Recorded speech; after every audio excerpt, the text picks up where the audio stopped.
فخر، آپ سے ڈسکشن کا آغاز کریں گے اور یہی سوال آپ کے سامنے رکھیں گے کہ کیا نیٹو طرز کا یہ جو اتحاد ہے اسلامی دنیا کے تحفظ کو مضبوط کرے گا؟ بہت شکریہ مبشر صاحب.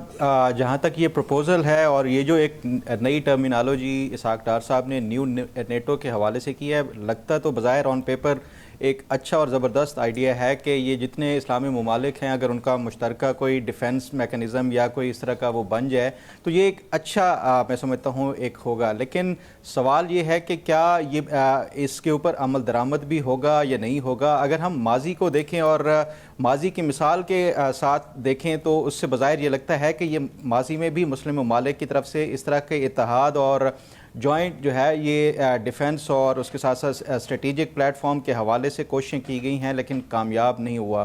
1969 میں جب یہ OIC بنائی گئی تھی تو اس کا بھی بنیادی طور پہ مقصد یہی تھا کہ جو اسلامی جو ممالک ہیں اور جو امہ ہے اس کو متحد کرنا اور کسی بھی جارحیت کے حوالے سے اس کو روکنے کے لیے پھر مسلمانوں کا مشترکہ جو اکنامک اور اس کے ساتھ ساتھ جو ڈیفنس کے حوالے سے ایک اس طرح کی یونٹی ہونی چاہیے.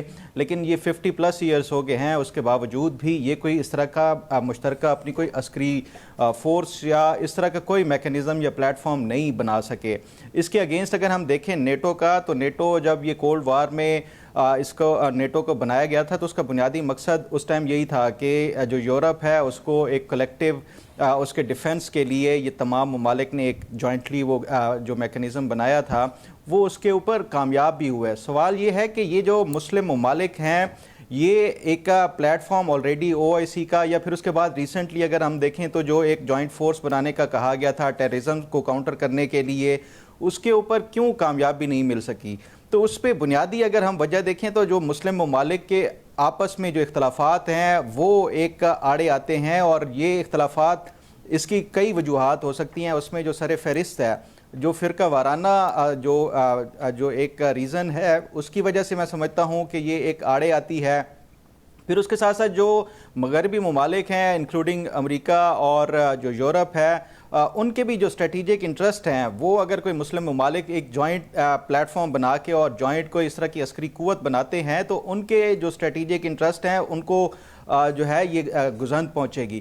تو اس وجہ سے میں نہیں سمجھتا کہ یہ کوئی اتنی جلدی اس کے اوپر کوئی کامیابی ہو سکتی ہے. ہاں بائی لیٹرل اس طرح کا جو سعودی عرب اور پاکستان کا ایک جوائنٹ جو ڈیفنس کا ایک وہ پیکٹ ہے اس کی آپ کامیابی کے حوالے سے کہہ سکتے ہیں. لیکن یہ ایک نیو نیٹو یا ایک مشرقی نیٹو والی جو اصطلاح ہے اور اس طرح کا کوئی پلیٹ فارم یا اس طرح کی کوئی مشترکہ عسکری قوت بننا یہ ابھی فی الحال مجھے قابل عمل نظر نہیں آ رہا، کیونکہ اس پہ بڑا کام کرنے کی ضرورت ہے. اور پھر اس کے ساتھ ساتھ جو چیلنجز ہیں نمٹنے کے لیے میں نہیں سمجھتا کہ یہ تمام اسلامی ممالک متحد ہو کے وہ چیلنجز سے نمٹ سکتے ہیں. اور آپ کو کیا لگتا ہے اگر یہ نیٹو طرز کا اتحاد خطے میں نئے تنازعات کو جنم تو نہیں دے گا، کیونکہ وقت کی ضرورت بھی ہے کیا، یا آپ کو لگتا ہے کہ اس سے مزید بہتری آ سکتی ہے جو ابھی کرنٹ سچویشن ہے اوورآل؟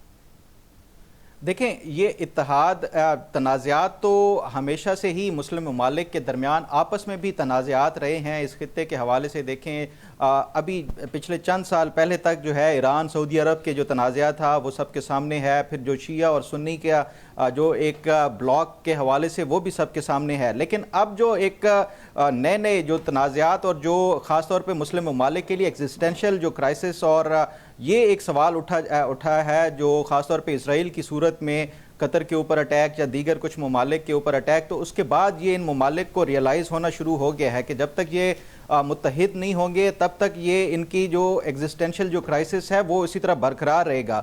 تو اس میں اگر یہ متحد رہے تو پھر تو کوئی ایسا تنازعہ کا میں نہیں سمجھتا کہ کوئی وجہ بن سکتی ہے یہ اس طرح کا اتحاد. لیکن اگر یہ علیحدہ ہی تمام ممالک اپنے اپنے مفادات کو دیکھتے رہے تو پھر تو آبویسلی یہ جو ایک اس طرح کا جو پلیٹ فارم ہوگا وہ کوئی تنازعات بھی جنم لے سکتا ہے. ایون آپس میں جو مسلم ممالک ہیں ان کے درمیان میں خطے تو دور کی بات ہے. ڈاکٹر قمر چیمہ صاحب، ایک تو جو بے نظیر بھی بات کری ہیں، فخر درانی بھی بات کر رہے تھے، آپ کو کیا لگتا ہے کیا نیٹو طرز کا یہ اتحاد پریکٹیکل ہے اور کیا یہ اسلامی دنیا کے تحفظ کو مضبوط کرے گا؟ بہت شکریہ. دیکھیں اس کو تھوڑا سا آپ کو بیک گراؤنڈ دیکھنا پڑے گا کہ جو اسرائیل کی جو ایکسپینشنسٹ ملٹری پالیسیز ہیں پورے کے پورے مڈل ایسٹ کے اندر، یہ اس کے تناظر میں آپ کو دیکھنا پڑے گا. اب دیکھیں کہ 7 اکتوبر 2023 کے بعد تقریباً 7 ملکوں کے اوپر اسرائیل جو ہے وہ حملے کر چکا ہے. اچھا اس سارے پروسیس کے اندر جو امریکہ کی جو سیکیورٹی امبریلا ہے اس کی کریڈیبلٹی جو ہے وہ کمپرومائز ہوئی ہے. اچھا اگر آپ اس میں یہ دیکھیں کہ ایران اور جو اس کے مزاحمتی گروپ تھے وہ انتہائی کمزور ہوئے. عموماً یہ ہوتا تھا کہ یہ عرب ورلڈ محسوس کرتی تھی کہ یہ ایران اور اس کے جو مزاحمتی گروپ ہیں یہ کسی حد تک اسرائیل کو بزی رکھتے ہیں, آکوپائی رکھتے ہیں, تو وہ تقریباً انگیج رہتے تھے. اور دوسرا اگر آپ ان دا کور آف دا کور دیکھیں تو عرب ریاستیں اس چیز کو محسوس کرتی ہیں کہ امریکہ کی سیکیورٹی گارنٹی کے اوپر آپ لارجلی ریلائی نہیں کر سکتے. عرب ریاستیں بہت ساری جو سیکیورٹی پارٹنرشپ امریکہ کے ساتھ کرتے ہیں وہ انٹرنل پولیٹیکل ہارمونی کے لیے کرتے ہیں. اب یہ جو سچویشن ڈیولپ ہوئی ہے جس میں اسحاق ڈار صاحب بات کر رہے ہیں, دیکھیں یہ جو کولیکٹیو ڈیفنس ہوتا ہے یہ کس کے اگینسٹ ہے؟ فار ایگزامپل آپ اسلامک نیٹو کی بات کر رہے ہیں, اس کا مطلب ہے کولیکٹیو ڈیفنس. کس کے خلاف ہے کولیکٹیو ڈیفنس اور کیا آئیڈیالوجی ہے؟ فار ایگزامپل آپ نیٹو کی کیا آئیڈیالوجی تھی اور وہ کس کے خلاف تھا؟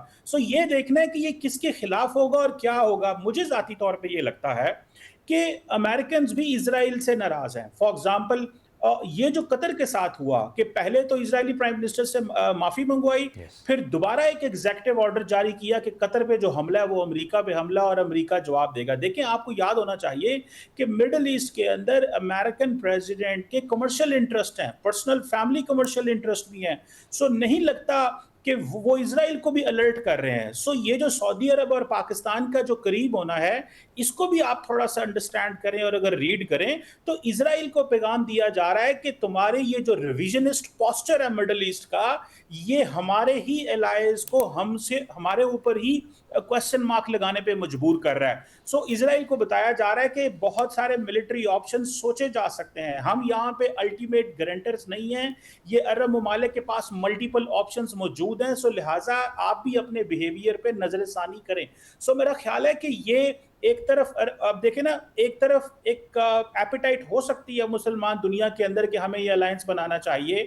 پاکستان سعودی عرب کا تو ایک ڈیفرنٹ ہسٹوریکل بیک گراؤنڈ ہے, وہاں پہ ہولی سائٹس ہیں, تو وہ ایک ڈیفرنٹ پوسچر نظر آتا ہے. اگر اس میں اور ممالک شامل ہوتے ہیں تو کامن تھریٹ کیا ہے؟ اور دوسری بات یہ ہے کہ یہ ایک پلازیبل سچویشن ڈیولپ ہو سکتی ہے, لیکن مجھے لگتا ہے یہ زیادہ ایک سگنلنگ ہے اسرائیل کو, اور یہ شاید ایک بڑے پیمانے پہ چیزیں جانا جو ہے وہ ممکن نہیں ہوگا, کیونکہ جیسے قطر نے امریکہ کے ساتھ ایگریمنٹ کر لیا تو ود ان جی سی سی تو ایک جو ریلیشن شپ اور پارٹنرشپ ہے وہ تو ٹوٹ گئی. تو میں سمجھتا ہوں کہ کون سا ایسا ملک ہے, you a E it self Ibrahim accord کے تحت اسرائیل کے ساتھ اپنے تعلقات کو نارملائز کر چکا ہوا ہے, تو اور کون سا بڑا ملک ہے مڈل ایسٹ کے اندر جو اس طرح کی آپشن سوچ سکتا ہے؟ ایجپٹ کے آلریڈی ڈپلومیٹک ریلیشنز اسرائیل کے ساتھ شروع سے ہیں.